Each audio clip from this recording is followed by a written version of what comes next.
জীবন দেব, কিন্তু আল্লাহর সম্পত্তিতে হাত দিতে চাইলে হাত আমরা ভারতবর্ষের সংবিধান অনুযায়ী পুড়িয়ে দেব। ঠিক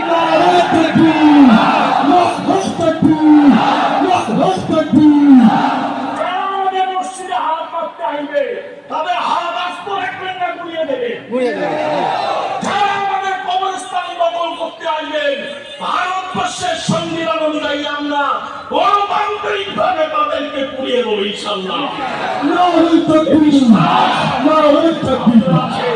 আমরা জানি নরেন্দ্র মোদীর কাছে পাওয়ার আছে,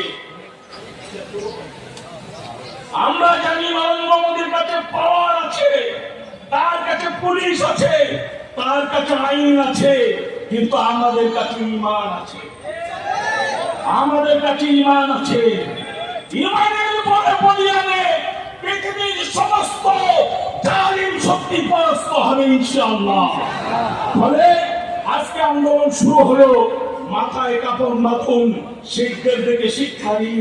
যতক্ষণ পর্যন্ত কৃষি আইন প্রত্যাহার না হয়েছিল তারা ময়দান ছাড়িনি।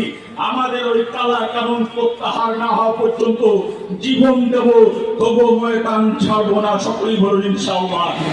এই বলে সকলকে সংগ্রামী অভিনন্দন জানিয়ে আগামী দিনে আরো বৃহত্তর আন্দোলনের পাশে থাকবেন এই আশা রেখে আমি আমার সংক্ষিপ্ত বক্তব্য এখানে শেষ করছি।